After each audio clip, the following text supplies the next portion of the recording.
Olá! Há uns 10 anos, a colaboração premiada tem sido a estrela de investigações envolvendo corrupção, lavagem de dinheiro e combate ao crime organizado. Em troca de penas mais leves, investigados ajudam a identificar outros criminosos, localizar vítimas, recuperar valores e revelar a estrutura de organizações criminosas. Mas a colaboração também tem estrelado uma profusão de questionamentos dentro e fora dos tribunais. O Expressão Nacional vai discutir tudo isso e também as propostas de aperfeiçoamento da colaboração premiada com os deputados Alberto Fraga, do PL do Distrito Federal, presidente da Comissão de Segurança Pública, Rubens Pereira Júnior, do PT do Maranhão, integrante da Comissão de Constituição e Justiça, a jurista Soraya Mendes, professora da Universidade de Brasília, e o promotor de Justiça, Pedro Ivo de Souza, representando a Associação Nacional dos Membros do Ministério Público. E você também pode participar pelo WhatsApp 61 99620 2573 ou pelo chat do YouTube. Deputada não, vamos começar pela única mulher aqui presente. Professora Soraya, qual a importância da delação premiada e quais os... Senhora, uma vez eu vi que a senhora falou que acha que é uma acomodação dos investigadores. O que a senhora acha da colaboração premiada?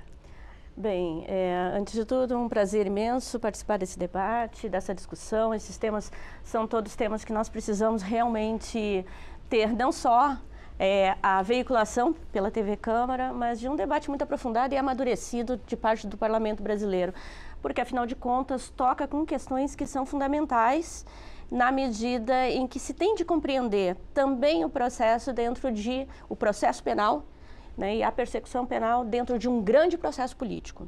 E eu acho que é exatamente esse o ponto. Eu vou pegar a tua palavra específica, acomodação. Ao longo desses últimos anos, e não são poucos, eu até estava revendo aqui alguns dos meus escritos, e aí eu vi que os primeiros já datam de mais de 10 anos, a lei é de 2013, a nova lei é de 2013, e eu achei lá uma apresentação que fiz ainda para o livro do então ministro ainda Gilson Dipp, sobre o primeiro livro sobre delação premiada, ainda chamada delação premiada, e o fato é que realmente esse instituto ele foi se acomodando ao longo do tempo. A grande questão inicial que ele trouxe foi um estranhamento, porque na verdade não se trata de um instituto que já fosse corriqueiro, embora conhecido em legislação esparsa, mas corriqueiro naquilo que é a estrutura fundamental da forma de lidar com a persecução penal, com a investigação ainda num momento preliminar. Eu acredito, o primeiro ponto é que não sou nem entusiasta e nem sou alguém que demoniza o Instituto. Eu acho que nós precisamos olhar para os institutos, todos eles, e nós tivemos um novo em 2019, que veio nessa esteira, que é o Acordo de Não Persecução Penal, ou seja, com esta concepção maior de justiça negociada como um instrumento que pode ter realmente eficácia. Me parece que, ao longo desses últimos anos, ficou mais do que claro daquilo que já era a sua construção inicial, que determinados crimes, sem que haja a colaboração interna, ou seja, informações que possam ser informações que constituam, portanto, o que vai se chamar de meios de prova, eles são praticamente impossíveis de serem deslindados. Então, a ideia é que, ao longo desses últimos anos, o Instituto foi se acomodando com algumas lacunas. Eu acho que a gente pode, numa outra rodada, falar a respeito dessas lacunas. Eu acho que há aperfeiçoamentos que podem ainda ser feitos em termos legislativos, mas o ponto central seria esse. Deputado Alberto Fraga, qual a importância da colaboração premiada? Bem, eu acho que foi um avanço, né? Eu acho que foi um instrumento utilizado para que a gente pudesse combater o crime organizado. Agora, é inegável que essa delação, como chamam de delação também premiada, mas a colaboração, ela precisa de aprimoramentos. Ela precisa de aprimoramentos porque a gente tem detectado alguns problemas que devem ser questionados, né? Por exemplo, eu não acredito que na colaboração tem que haver o forçamento de barra. E a gente percebe que em alguns casos, ou o Poder Judiciário, ou o Ministério Público, ou a Polícia Judiciária, em determinadas situações chegam até a ameaçar. Olha, se você não fizer a delação, você vai perder o seu cargo, você vai fazer não sei o quê, vai ficar 30 anos. Isso não pode continuar a existir. Eu acho que nós temos que ter uma diferenciação entre os acordos que são feitos para a colaboração, lavagem de dinheiro, é diferente na questão do extorsão mediante sequestro, crime de terrorismo, o crime do novo cangaço. Isso não pode ter, se tiver a colaboração premiada, tem que ter um certo cuidado com isso. Porque qual é o questionamento principal que hoje a sociedade faz? Será que essa pessoa que está denunciando não tem interesse, por exemplo, em reduzir a sua pena? Já tem até, se eu não me engano, houve uma alteração na lei que não permite recompensa financeira, né? Então, eu acho que foi um projeto até do deputado Igor, que passou, foi a primeira alteração da lei 12.850, que é a lei da colaboração. Então, é um instrumento que realmente é necessário, mas que a gente tem que ter cuidado.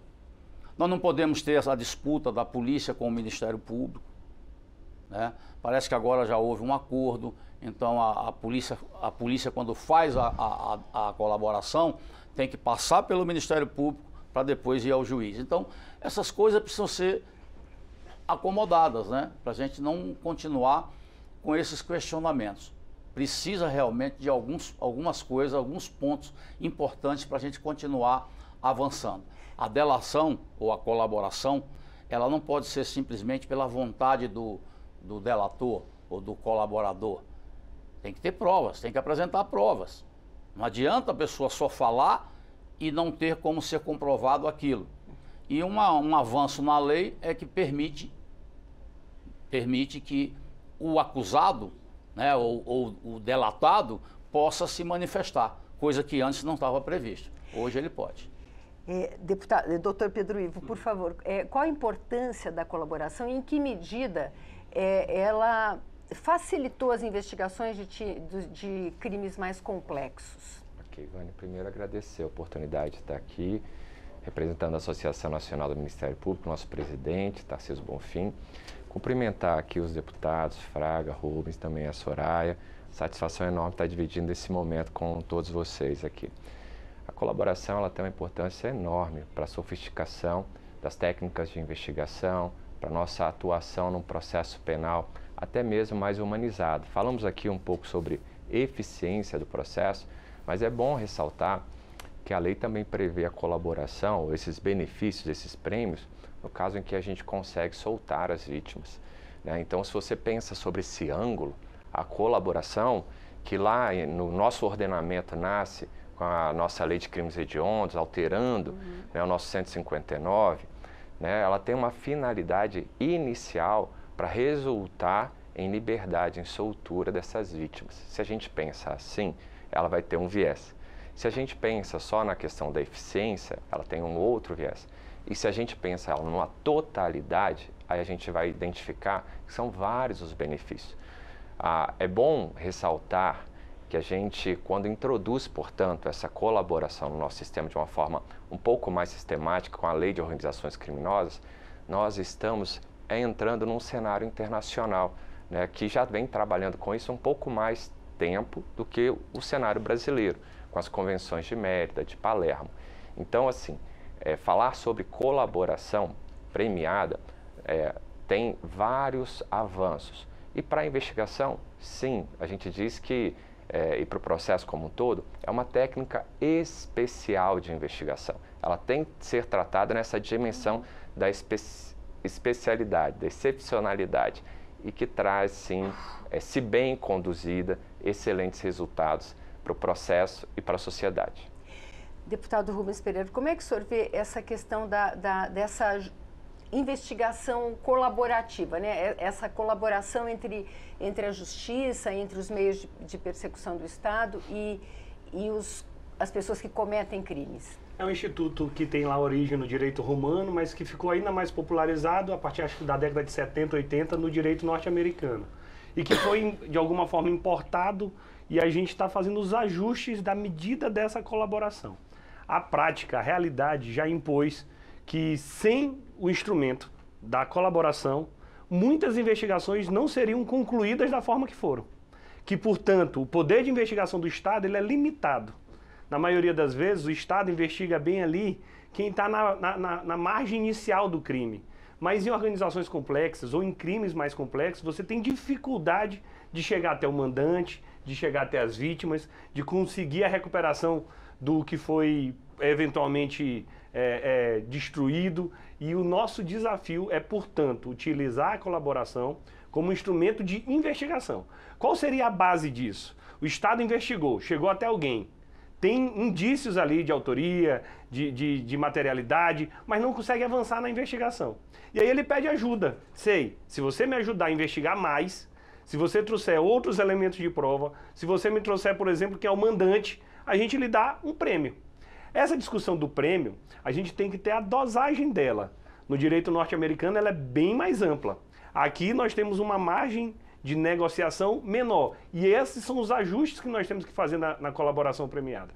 Mas que é um fato que sem ela, muitos mandantes não seriam descobertos, não seriam. O Estado consegue investigar muito, mas ainda muito aquém do que a gente precisa. Então a colaboração premiada veio para ficar, ela ajuda bastante nas investigações e os ajustes ela já vêm sendo feitos pelo judiciário, pela doutrina e também ajustes legislativos. Então nosso desafio é, quais foram os excessos na delação premiada até aqui?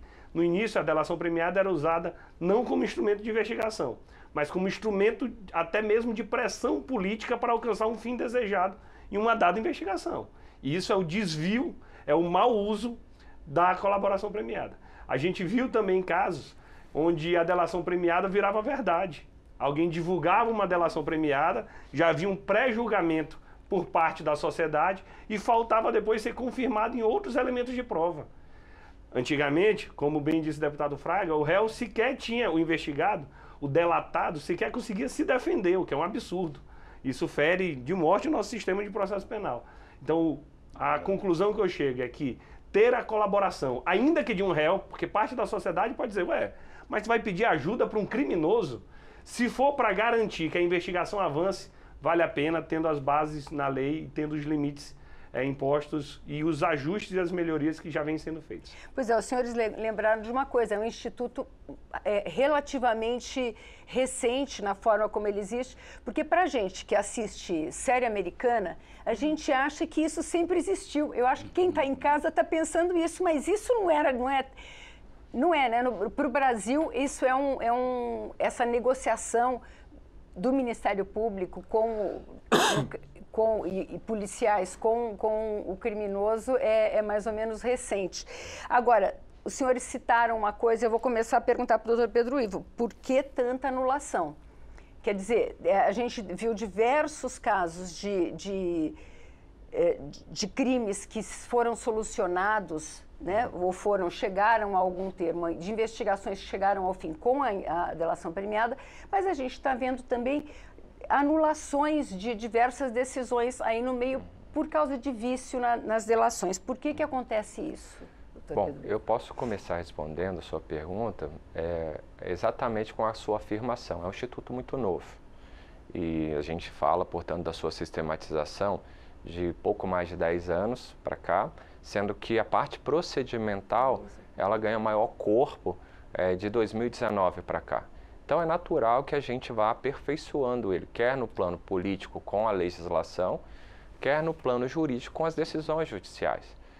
É bom dizer que essas anulações, essas declarações de nulidade, não dizem contra o Instituto, mas normalmente a forma de nós fazermos, né, as práticas negociais dentro do Instituto. Elas são, portanto, fruto de compreensões dos nossos tribunais superiores sobre aquilo que é válido e aquilo que não é válido. Honestamente, me preocupa, sim, a questão das nulidades, das anulações, por causa das instabilidades, da segurança jurídica, porque quem faz, né, a colaboração e quem já praticou sabe, né, a exposição que há nesse contexto. Então, você imagina participar de um cenário de discussão, expor ali fatos que podem ter repercussão para a tua vida e, no final das contas, aquilo tudo ser anulado e ainda correndo o risco de você não ter benefício nenhum. A lei fala, desculpa, A lei fala que o colaborador, ele precisa ser identificado? Não. Então, eu acho que se, de repente, o colaborador ficasse no anonimato, talvez desse mais credibilidade. Você, quando coloca um colaborador com vamos dizer, com uma vida pregressa, né, ligado ao crime, esse cara, perante a sociedade, ele perde a credibilidade, a delação dele ou a colaboração dele. Então, é como eu sempre falo, fazendo um parênteses, do juiz sem rosto, né? Tem determinadas medidas judiciais que precisam ter coragem e muitos juízes não têm. Então, cria-se o juiz sem rosto para poder tomar essas decisões, vamos dizer assim, contundentes. Eu penso que é exatamente nesse aspecto que nós podemos também dialogar. Entender que uma coisa é o Instituto e outra coisa é o contexto político no qual esse Instituto está. O deputado Rubens lembrou, quando nós tivemos a efetiva utilização da delação premiada, ou de colaboração premiada, nós tivemos um contexto de total espetacularização do processo. E eu entendo, até, doutor Pedro Ivo, que, e também atendendo a sua questão a ele, que menos me preocupam as anulações, obviamente, em relação às pessoas, as pessoas que participaram de todas essas negociações, tiveram os benefícios eventualmente também anulados, ou que esses acordos não tenham surtido o efeito para o Estado como deveriam, porque também é um avanço democrático quando nós verificamos que houve problemas de ilegalidades que não podem se repetir e que representem avanços no próximo momento. Hoje nós olhamos para a delação premiada, e eu ainda tenho esse vício da delação premiada, porque confesso que escrevi ainda sobre a questão da estrutura garantista necessária e principalmente, e ainda continuo batendo nesse ponto, mesmo depois de 2019, no requisito da voluntariedade. Eu acho que a gente precisa pensar seriamente se num contexto de cerceamento de liberdade, alguém em prisão temporária e alguém em prisão preventiva realmente exerce a voluntariedade. Eu acho que não existe espaço filosófico para pensar sobre isso, mas, por um outro lado, o Instituto foi se aperfeiçoando. Então, até mesmo quando nós apresentamos os problemas e dizemos é necessário ali essa anulação porque não existia um procedimento, esse é um ponto fundamental, o doutor Ivo tocou, a lei foi trazendo elementos e foi sendo recortada, como só ia acontecer no Brasil também, né, nas leis, mas ela foi trazendo elementos e com seus recortes ela foi tentando melhorar. Agora, eu quero só deixar aqui para finalizar. Eu acho que as melhorias da lei são muito menos no seu cerne, na sua discussão a respeito de quem será este colaborador, numa perspectiva quase que moral da sociedade, do que pensar, por exemplo, um recurso no caso de revisão, que é algo que não está na lei, de pensar nos próprios prêmios, e nesses prêmios pensar que as penas e as possibilidades de cumprimento de regime têm de estar, na minha perspectiva, atreladas ao artigo 33, desculpa a citação do artigo, mas para quem está em casa entender, que sejam aquelas penas e regimes de cumprimento que estão previstos em lei, para que a gente garanta a legalidade. Não pode ter uma distribuição à la carte. Para você, eu dou prisão domiciliar, para você, não. Você tem que começar com tornozeleira e um determinado... Não, a gente precisa ter um regramento. Eu acho que os problemas que a lei apresenta hoje, eles são muito mais da ordem do procedimento do que da ordem da discussão do Instituto. Pois é, deputado Rubens, a professora citou a questão da prisão. Né, a prisão cautelar. Diversos questionamentos partem dessa questão do preso ser coagido a fazer a delação sob pena de nunca mais resolver essa questão. Eu vou ficar preso eternamente de forma cautelar, ou eu não consigo resolver a minha questão. Como é que o senhor vê essa questão da coerção mesmo ao preso? Nós tivemos vários casos onde houve essa coerção. E esses casos são os que estão sendo anulados. Este tipo de delação, inclusive, falta com a verdade. Porque ali o preso, tal como numa confissão forçada, ele fala o que for preciso para ter o alcance daquele prêmio. E todas essas não são instrumentos de investigação. Isso é instrumento de pressão política dentro de um processo judicial e tem que ser anulado mesmo. Mas eu entendo que só o fato de estar preso também não deve ser suficiente para inviabilizar uma colaboração. Nós tivemos um caso recente aqui na Câmara dos Deputados, onde um deputado foi preso, naquele caso da da Marielle, no Rio de Janeiro, e só se chegou aos mandantes porque teve uma colaboração premiada. O Estado investigou durante muito tempo, chegou em quem executou. Como ia chegar no mandante de um crime que aconteceu há 6 anos? Então a colaboração, e a pessoa está presa. Então eu não descarto apenas pelo fato dela estar presa que não pode ter necessariamente a colaboração. Pode existir, mas sempre diferenciando. Onde é uma colaboração para uma investigação e onde é usada apenas de instrumento de pressão. Instrumento de pressão, repito, tem que ser anulado todas as vezes que acontecer, inclusive com a apuração de responsabilização do agente, quer seja da polícia, do Ministério Público, se tiver tido participação do Judiciário, porque esse seria o desvio da lei. O objetivo da lei, ajudar a investigar mais. O desvio da lei, não, eu já estou fazendo um pré-julgamento. O sujeito já é culpado porque assim eu desejo e eu vou encontrar provas e formar provas de qualquer custo. Isso remete à idade medieval. Nós estamos lutando para melhorar o Instituto, melhorar o sistema e, na minha visão, a gente melhorou bastante. Só um comentário, o Marum, que está assistindo o nosso programa, diz via YouTube, só não pode prender para forçar uma delação, exatamente o que o deputado está falando. A colaboração premiada deve ser voluntária e a iniciativa de delatar deve ser do delator. Prender para obter a delação premiada deve ser repudiado. E é isso que eu queria até trazer à memória, porque assim, a regra na delação não é a de os órgãos estatais irem até o delator para oferecer. Ao contrário, é o delator que procura esses órgãos estatais oferecendo. Então, isso eu acho que já retira de um cenário, de uma maneira muito ampla, essa possibilidade de um desvirtuamento. Mas aquilo que o deputado Rubens falou é o que a gente acredita mesmo. Se a gente está utilizando o instrumento de uma maneira equivocada, como pressão, não está certo. E quanto ao Ministério Público, ele não vai se aliar a isso enquanto instituição, a essa prática. Mas a gente não deve demonizar o Instituto, a gente não deve também, na questão da nulidade, esse é um ponto importante para o nosso cenário jurídico e político hoje, transformá-lo de água em vinho conforme contextos políticos A, B ou C. Porque a gente tem que trabalhar com ele numa dimensão jurídica. O que a gente está precisando no Brasil hoje de uma segurança jurídica para tudo aquilo que a gente faz.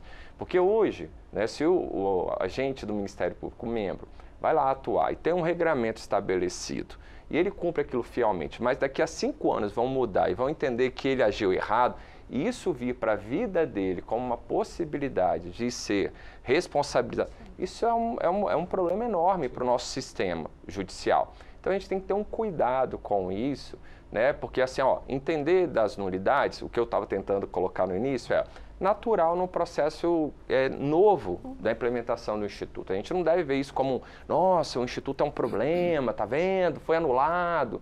Sim, a gente precisa repensar a questão da segurança na medida em que sobe, desce, confirma, depois não confirma, anula tudo. A gente tem que repensar um pouco isso. Não pode ficar tanto assim ao vento de mudanças voluntárias para contexto A, B ou C. Mas eu acho que é importante frisar isso, porque a prática do dia a dia revela que é o colaborador que procura o Estado para oferecer a sua colaboração. Essa discussão da prisão já passou pelos nossos tribunais superiores e o que se buscou refletir realmente, olha, tem ou não tem condição de liberdade psíquica, voluntariedade para garantir isso. Eu acho que não dá para, num contexto abstrato, dizer assim, sempre vai ter, ou não, nunca vai ter. Não dá, difícil. O deputado Fraga lembrou essa questão da discussão se era polícia, se era o Ministério Público. Quem é que assina, que pode dar a garantia para o delator de que ele vai ter os benefícios se ele entregar a definição final? É o Ministério Público? É o juiz? Como é que...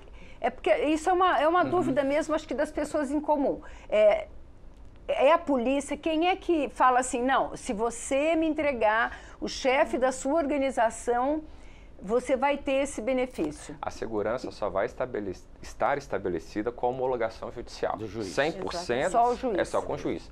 Antes disso, a autoridade policial e o Ministério Público podem fazer parte ali da negociação, formalizar o ato, o termo. E se o colaborador pedir a garantia do juiz?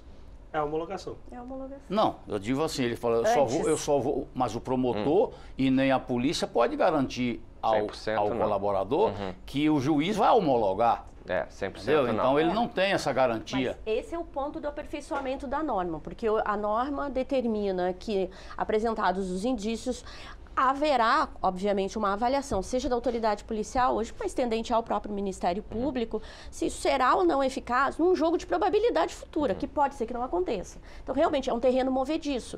Então, essa seria um aperfeiçoamento interessante na lei. Dar uma segurança jurídica também para essa pessoa que está delatando. Então, mas isso a gente ajusta na própria legislação. Acho, só para fechar, acho que vai ser muito mais difícil que nós tenhamos possibilidades de colaboração se exigir da pessoa que colabora a prova. Então, ser um meio de prova ainda é fundamental. Mas esse é um ajuste, tirar desse terreno movediço. Já volto aqui para o deputado Rubens. Eu queria perguntar ao deputado Alberto Fraga. O seguinte, deputado, eu estou tentando lembrar, não consigo, a frase de quem é. Assim, não vai ter delação de uma freira carmelita. Necessariamente é um criminoso que vai delatar, é alguém que fez parte. Né? Aliás, não tem como melhorar a imagem de quem está delatando, né? No mínimo ele é cúmplice, né? No mínimo. Então, o anonimato também não vai ajudar no ponto... Eu gostei da colocação que foi feita aqui com relação à acomodação da polícia, né? O que dá a entender, e aí por isso que esse instrumento precisa ser aperfeiçoado, para que a gente tire esse pensamento da sociedade, que é fato, né, da gente, a delação, esse caso do mesmo da Marielle, né, se porventura não ficar comprovado nada do deputado, vai ser a desmoralização desse instrumento. Sim. Então, por isso que aí eu concordo com a doutora Soraya, tem que ter nesse mecanismo preliminar, tem que ter realmente uma segurança jurídica, o delator ele tem que oferecer alguma prova, mas prova talvez nem seja a palavra dele, alguma prova material, alguma prova que realmente o Ministério Público vai se deparar com aquilo e vai dizer, olha, vamos em frente, né? Senão não vai adiantar. Tudo isso depõe contra o instrumento, né? A delação é feita por alguém que cometeu o crime. E aí é onde fica a frase principal, ele está falando isso para ele poder diminuir a pena dele. Um cara que vai pegar 200 anos, que eu não gosto nem de falar essas coisas, que eu digo que a Constituição só prevê 30, aí a imprensa fica falando 200 anos, não é verdade, né? Então, eu acho que nesses casos, o instrumento precisa melhorar, é um instrumento importante no combate ao crime organizado, ele veio nesse sentido. Agora, aos pouquinhos, nós vamos aperfeiçoando. Já houve só uma mudança, né, Ju? Só houve uma alteração. Uma mais substancial. Deputado Rubens. Na verdade, quando a gente escolhe que o juiz dá a palavra final numa delação premiada, numa colaboração, eu considero que esse é um acerto do modelo brasileiro. De novo, vamos comparar com o modelo norte-americano, que inclusive inspirou. Lá nos Estados Unidos, como tu bem falaste nas séries, o Ministério Público tem um poder de negociação muito maior. Lá ele define o quanto da pena, ele define se é crime ou se não é, se pode ter algum tipo de pecúnia, de dinheiro ou não. Aqui no Brasil nós escolhemos um modelo diferente. Aqui a gente diz, ei, isso vai ser um elemento de investigação pela polícia ou pelo Ministério Público? Será, mas a palavra final é do Poder Judiciário. E aí a gente fala, não, mas o delator não tem como ter certeza de que vai ter o benefício. E não tem como ter certeza mesmo, a gente está falando de uma investigação ainda.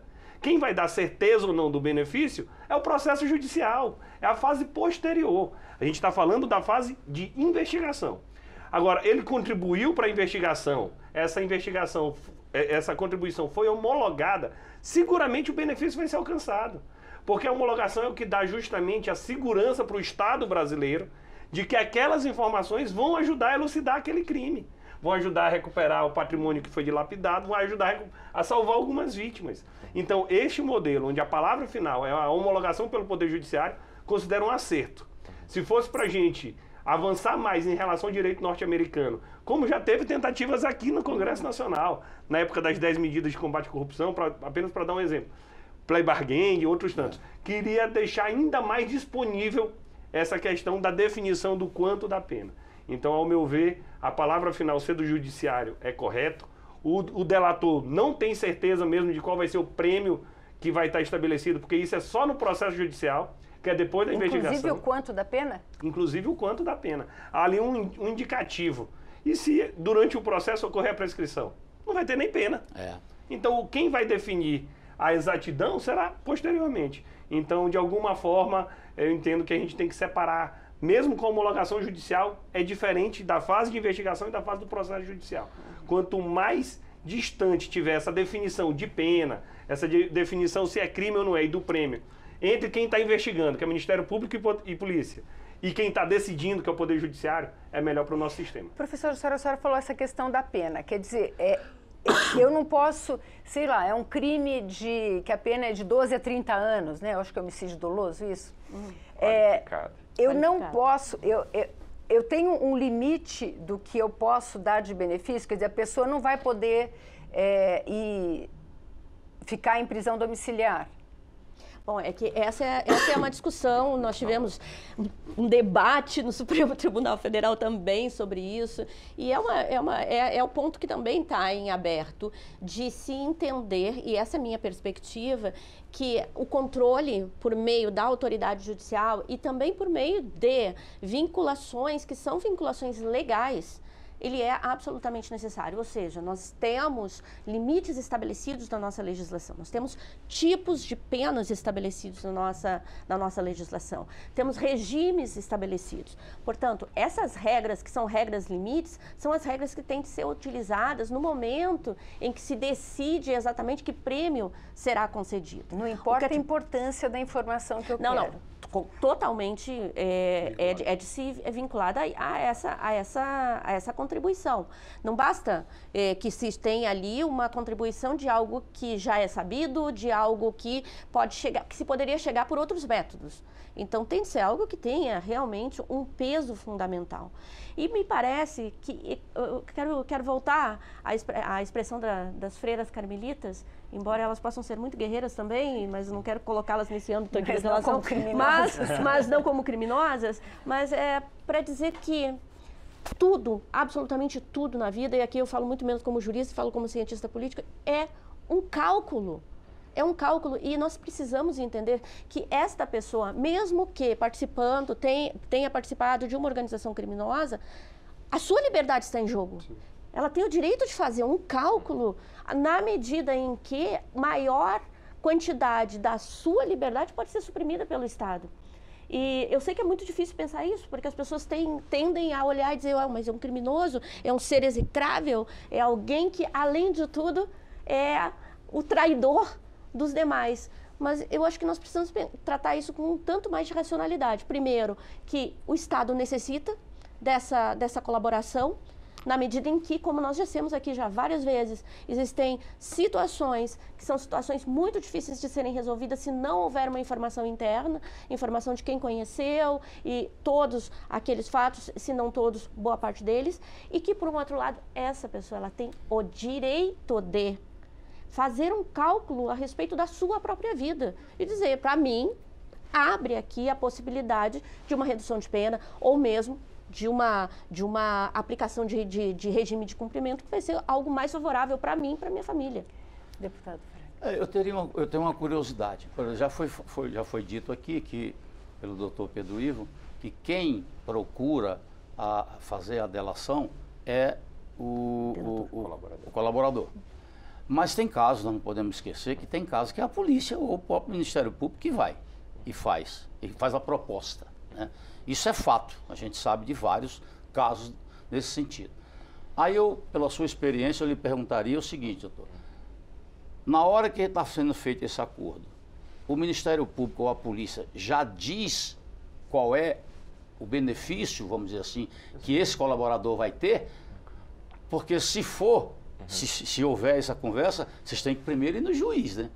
Para acertar o jogo com o juiz, porque não adianta, aí vem a insegurança do colaborador. É bom, a provocação, a pergunta é boa, para a gente voltar com a questão do procedimento, né? Seja o colaborador, seja o órgão estatal, né, que procure em primeiro ponto, né, para fazer, o que nós vamos ter é a assinatura de um termo de confidencialidade, né, de sigilo ali naquela questão. E a gente vai começar as tratativas, que pode durar um único encontro, mas normalmente é um pouco mais do que isso, porque vamos lá, vamos conversar, vamos ver o que vale, o que não vale, fazer o cálculo, né, dessa situação. Ao final, esse acordo ele é celebrado, né, entre o Ministério Público, a polícia e o colaborador, que vai ter que assinar junto com o seu advogado, ou o advogado vai ter que ter poderes especiais para tanto. Nesse acordo, conforme a lei, vai poder ter perdão judicial, redução de pena, substituição da pena, não oferecimento, por exemplo, da denúncia. São os benefícios que ele pode ter. Quem vai propor isso, no final das contas, e quem vai aceitar como um negócio jurídico que é bilateral, é o colaborador e o órgão. Agora, isso só vai ter validade a partir do momento que o juiz homologar. E o juiz não participa do acordo para que ele não se vicie com relação à isenção dele no nosso sistema. Ela é planejada, pensada assim. O deputado Rubens falou muito bem com relação à comparação do direito americano. Lembrando que as nossas origens mais próximas do Instituto é o plea bargain e o patteggiamento na Itália. Nós estamos falando de dois sistemas em que o Ministério Público e o Judiciário têm uma relação totalmente diferente da nossa. Né? Lá na Itália, por exemplo, o Ministério Público está dentro da própria estrutura do Judiciário. Nos Estados Unidos, o Ministério Público é eleito. Né? O membro do Ministério Público é eleito. Tem uma outra sistematização. Então, nós temos que pensar realmente para o nosso sistema, na maturidade que nós temos hoje, político-jurídica, o que cabe a cada um desses atores. Né? Então, é nessa dimensão. Com relação à eficácia, eu acho que realmente a gente vai ter que amadurecer para entender, né, o que cabe realmente ao colaborador. O colaborador ele tem que apresentar os elementos de corroboração. Isso era a minha próxima pergunta. Então, faça a sua pergunta. Então, é isso, com relação às provas. O que não é só falar, né? Não é só falar. Então, não é só falar. E ele vai falar, vai ser identificado, a gente resolve isso com o sigilo, que vai prevalecer de uma forma muito forte, né, diferente até do ordenamento brasileiro, porque o juiz vai ter que dar acesso mesmo ao advogado para ter conhecimento daquilo, claro, do corréu que está sendo chamado. Mas assim, o que a gente precisa entender é que para além do que vai falar, ele tem que dar os elementos de corroboração, que vão corroborar. Ainda não é uma prova, vamos dizer assim, porque a prova, a gente, na questão do processo, precisa ter contraditório, ampla defesa, precisa estar na presença do juiz, né? Mas ele tem que dizer, olha, aconteceu assim, está aqui a gravação do áudio, né? Está aqui. Ele vai dizer, você pode buscar o controle de acesso ao prédio, que vai mostrar que a pessoa entrou, está aqui o vídeo, está aqui planilha. Isso tudo são elementos que vão corroborar, que vão reforçar, né? Que vão trazer. A eficácia tem que ser analisada muito por esse lado. Agora, o que é difícil às vezes, né? Eliminar algumas cargas de subjetividade, de eventualidade. Vamos supor na questão da recuperação da vida de uma vítima, né? Da soltura de uma vítima. Ele fala, olha, está agora nesse local a vítima, em tal prédio, em tal local. Se o Estado não for nesse exato momento, não vai conseguir soltar. E vai um dia depois. Isso não está no plano daquilo que pode ser imputado ao colaborador. Exato. Então a gente precisa amadurecer quanto a isso. Eu acho que a questão recursal, né, também a gente tem espaço para tanto, mas essa também já é uma outra pergunta. De alguma forma, há um requisito investigativo que precisa ser registrado. Que quando alguém faz essa colaboração, está entregando alguém que está superior naquela organização criminosa. Porque se for alguém inferior, não é uma colaboração, você está fazendo uma confissão. Se você é o mandante e você está dizendo quem foi o caseiro lá onde estava sequestrando a pessoa, é uma confissão. Então, na colaboração, você pressupõe que você está entregando mais na investigação. Você está identificando o mandante, você está identificando onde está a vítima, você pode estar identificando onde está a arma do crime, que alguém tinha escondido, alguém superior. Então, o objetivo é, de fato, aprofundar a investigação. Nesse caso, a colaboração merece um prêmio quando você trouxe novas informações mais relevantes de pessoas que estão mais envolvidas ainda. E, repito, muitas das vezes, sem o Instituto, o Estado não consegue chegar a essa... E dá para manipular a investigação? A resposta é sim. A gente já viu isso muito. Porque a gente ouve sempre falar, mas fulano não está entregando tudo. Quer dizer, para quem está investigando, porque não recebeu o benefício todo. Não recebeu o benefício que ele pediu. Dá para perceber isso? Dá para checar Nesse isso? caso, Para controlar isso? Perfeito. Nesse caso, é um elemento de prova. Não é uma prova definitiva. Não é uma confissão como era na Idade Média, que a confissão já resolvia tudo. Não é nada disso. Então é mais um elemento de prova que há de ser corroborado com toda a investigação. Então a palavra do delator por si só não é suficiente para garantir uma condenação ou uma absolvição ou para dizer que ali está a verdade dos fatos. Quando a gente compreende que a investigação são formadas por vários elementos e a colaboração é um deles, a gente diminui essa preocupação de dizer, ah, mas ele falou tudo. Ele pode não querer falar tudo, mas se ele já ajudou com a investigação, já foi válido. Então, assim, o que diferencia é a gente saber que a delação, a colaboração é um dos meios de obtenção de prova, de elementos de prova, que tem muitos outros a serem confirmados. Professora Soraya, por que muitos delegados rechaçam a colaboração premiada? A gente cansa de ver delegados que largam o cliente falando, agora ele assinou, ele decidiu fazer a colaboração premiada. É os advogados. Falei delegados, né? Advogados. Ele decidiu fazer a colaboração, eu saio do caso. A pessoa está abrindo mão do direito de defesa quando faz uma colaboração? Não, na verdade, assim, essa pergunta respondida genericamente, ela talvez vá trazer muitos problemas. Porque tudo depende das estratégias que são utilizadas em determinados casos. Não é difícil que, num determinado caso, se possa dizer aqui cabe uma colaboração premiada, isso é o mais adequado, isso é o mais eficaz, e que num caso com o mesmo advogado, com a mesma advogada, aliás, e com outro caso, com o mesmo advogado, a mesma advogada, diga, olha, nesse aqui já não. Então, isso depende muito. Então, primeiro é que se diga, a última palavra sempre tem de ser da pessoa que, no final das contas, vai colaborar e que vai receber ou não aquele benefício. Nós falamos aqui de uma série de contingências. Que colaboração é essa? Que tipo de eficácia ela vai ter ao final? E cabe ao advogado e à advogada prestar todas essas informações. No momento em que existe uma divergência ali, pode acontecer realmente do advogado dizer, olha, eu não posso levar adiante porque eu acho que tecnicamente não é o mais adequado. Então, outro colega pode levar porque entenda de uma outra maneira. O direito não é matemática, então aqui nós teríamos que abrir o leque de casos e olhar, não, mas aqui realmente o ideal é a colaboração premiada. Agora, deixa eu só fazer uma contribuição por um outro lado, não só pela advocacia. É que também existe, e recentemente nós vimos algumas manifestações nesse sentido, um grande grupo ainda que entende a colaboração como algo desprezível, por uma perspectiva moral em relação ao Instituto, dado que, obviamente, é alguém que, saindo do interior de uma organização, aponta os demais. Eu acho que talvez lá no campo, assim, na base da base, esse é um X9. Diriam isso. Eu acho que essa questão, esse é o ponto a ser superado. De se compreender isso nos limites da racionalidade, de que as pessoas fazem e têm o direito de fazer cálculos a respeito da própria vida. Está regrado, não é algo que diga, agora eu posso aceitar qualquer coisa que aquele suposto criminoso está dizendo. Não, está regrado. E que, por um outro lado, traz, de alguma forma, contribuições para que algo muito maior venha à luz. Essa contraposição inicial, acho que ela foi, ao longo desses últimos 10 anos, arrefecendo. Nós temos aí exemplos de vários colegas muito famosos que de início diziam, não concordo com a delação premiada, não concordo, e que ao longo do tempo foram percebendo que a gente precisa fazer uma análise técnica de caso a caso para ver se ela é mais adequada. A senhora acredita nessa questão do preconceito com o delator? O delator ter medo de ser colocado nesse papel? Claro que sim, eu não tenho dúvida disso, né? Primeiro, eu queria dizer também que esse instrumento só chegou no país e só foi aprovado em virtude da deficiência das investigações.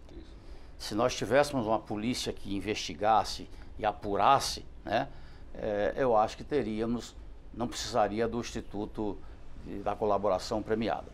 Agora, não tenha dúvida disso, a doutora já falou do X9, nessa escala é pior, né?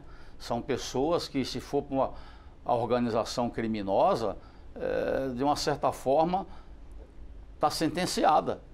Eu não tenho dúvida disso. Um colaborador desse que denuncia uma facção, um líder de facção, uma coisa assim. Por isso que eu falei logo no início que tem que haver uma certa diferenciação entre o acordo com lavagem de dinheiro, do crime organizado, do crime de terrorismo, crime de narcotráfico. Narcotráfico. Se um colaborador denuncia lá o traficante, o chefe, ele vai morrer. Não tenha dúvida que ele vai morrer. Entendeu? Então não vou dizer nem preconceito. Ele vai lá, ele será taxado o resto da vida como X9, como o traidor. E se é uma coisa que o crime organizado não perdoa, é a traição. Pois é, e tem essa proteção, porque o programa de proteção à testemunha é muito frágil no Brasil, a gente sabe, não tem recurso, inclusive toda a discussão orçamentária em torno desses programas. A gente entra numa excelente dimensão agora, né, da nossa análise, porque a questão da colaboração vem muito forte com a macrocriminalidade. E na macrocriminalidade a gente trabalha corrupção, a gente trabalha organizações criminosas, a gente trabalha tráfico. E, de fato, dificilmente a gente vê colaboração envolvendo tráfico. É pela fragilidade do sistema de proteção. A gente tem uma legislação que trata da proteção às vítimas e testemunhas. Eu não vou lembrar aqui o nome exato da lei, mas também não é o caso. Mas a gente sabe que, para além de... e há a previsão de ser abrigado, colaborador ali e tudo mais, mas a gente sabe que, para além da deficiência da lei, a gente tem muita deficiência na execução prática disso. Eu já participei ativamente colocando pessoas para dentro do programa e é uma experiência muito difícil na confiança das pessoas para entrar no programa, no que realmente vai acontecer com elas. A gente precisa avançar muito com relação a isso. Eu queria fazer duas contribuições ainda. Acho sim que a afirmação com relação à deficiência da nossa investigação é o que nos traz ainda maior uso do Instituto, mas acho que em razão do desenvolvimento da criminalidade hoje, querendo ou não querendo, o Instituto teria o seu lugar. Com relação à manipulação, né, que você falou, perguntou, da investigação, a gente tem isso no dia a dia. Né, as manipulações acontecendo diretas ou indiretamente. Diretamente uma pessoa aparece, indiretamente ela faz aparecer alguma coisa para mudar o rumo da investigação, para não chegar até ela e lá vai. A nossa lei exige que no ato da colaboração se assuma, se confesse as suas práticas e se divida, compartilhe aquilo que se sabe. E a lei protege o Estado de uma manipulação, seja do ponto de vista assim, negocial mesmo, podendo rescindir esse acordo, diante de uma omissão dolosa, por exemplo, que aí a lei não diz o que é omissão dolosa, mas a gente vai se socorrer ao Código Civil para tratar o que é omissão dolosa, mas também a lei prevê, salvo engano... É omissão intencional, né? A lei também vai prever, no artigo 19, um crime para quem vai tentar manipular, indicando um co-réu que não é, falsamente, indicando uma estrutura de organização criminosa que não é. A lei não trata, por exemplo, da questão da vítima, ela não trata dos bens que poderiam ser recuperados e não foram por essa manipulação em relação ao artigo 19, que eu honestamente não sei a raiz histórica de não ter se trabalhado isso também nesse artigo, que, portanto, criminaliza essa conduta. Mas o que eu quero dizer, há uma preocupação do legislador, né, para que o ato, né, da colaboração ele seja o mais íntegro possível, o mais fiel possível. E já prevendo que poderia não ser, ela já trouxe soluções, seja do ponto de vista negocial, com a rescisão, seja do próprio ponto de vista criminal. Bom, a gente tem ainda um monte de questões para tratar, mas a gente está chegando no fim do programa. Eu gostaria que os senhores fizessem suas considerações finais sobre o Instituto, sobre as perspectivas e o que espera que seja aperfeiçoado. Podíamos começar, deputado Rubens? O Instituto, portanto, veio para ficar. A gente tem que defender o bom uso da colaboração premiada e evitar o abuso. O abuso é quando há justamente o desvio de finalidade, quando ele é usado como instrumento de pressão ou para ter pré-julgamentos antes da hora. E reparemos, tanto ele veio para ficar e ele é positivo, que ele já começa a ser expandido. Já tem um acordo de leniência com as empresas, já é possível colaboração premiada em ação de improbidade, porque o certo é que nós precisamos investigar mais e melhor. O índice de apuração de crimes no Brasil é muito baixo. O nosso inquérito policial data de 1940, que é o nosso instrumento para fazer investigação. Essa casa também, a Câmara dos Deputados, erra quando não avança na reforma do Código de Processo Penal, mas o certo é que a colaboração premiada é algo que é positivo e nós temos que fortalecê-la cada vez mais. Professora Soraya. Também eu entendo. O Instituto ele é um instituto que trouxe uma contribuição muito importante, que é irreversível, que precisa ser ainda objeto de algumas reformulações, mas que não estão na sua essência. Estão nos procedimentos necessários. Aqui eu cheguei a citar, existem alguns recursos que falta prever, coisas que nós já conseguimos avançar em 2019 com a criação do ANPP, que são situações muito específicas que não vale aqui entrar nesses detalhes mais técnicos, mas o ponto principal é que as pessoas que estão nos ouvindo e que estão fora da nossa área compreendam, é um instituto importante e que, como qualquer outro instituto, tem de estar dentro das 4 linhas da legalidade, para que ele funcione. Nenhum instituto funciona fora daquilo que é da legalidade. Então, a delação, ou hoje a chamada colaboração premiada, ela tem objetivos muito claros, precisamos de alguns ajustes procedimentais, mas o nosso debate não é a respeito dela em si. Deputado Alberto Fraga, o senhor tem falado da importância de refinar a legislação sobre a delação. Então, o que o senhor acha, finalmente, concluindo? Sem sombra de dúvida, eu apoio totalmente esse instrumento. Eu acho que ele é válido e precisa só ser modernizado e atualizado. A prova disso é que, semana passada, eu fiz uma audiência pública na Comissão de Segurança Pública para a gente discutir essa questão da colaboração premiada. Inclusive, o doutor Pedro Ivo participou. Lamentavelmente, Rubens, muitos deputados não foram. Então, era uma forma dos parlamentares participarem e fazerem arguições para as autoridades que estavam presentes. Muitos participaram virtualmente, mas era importante. Então, eu acho que a gente ir atualizando os procedimentos, tirando esse viés do colaborador querer se beneficiar, se auto-beneficiar, eu acho que contribui e muito para o processo investigativo, tá ok? É isso aí. Doutor Pedro Ivo, eu queria as suas conclusões finais, mas eu queria também colocar uma questão que eu acho que ficou pendente, ficou pendurada em algum momento. A pessoa que faz a delação premiada, depois publicizado esse material da delação, ela pode ser processada em outras vias, por exemplo, na via administrativa, se ela confessa uma negociata de burlar o imposto de renda, eu não sei quais são os crimes que podem, mas enfim, depois ela pode ser processada pelo que ela confessou? E aí, o senhor podia emendar as suas conclusões finais, por Obrigado favor. pela pergunta. Eu achei que eu só ia me despedir, estava tudo bem.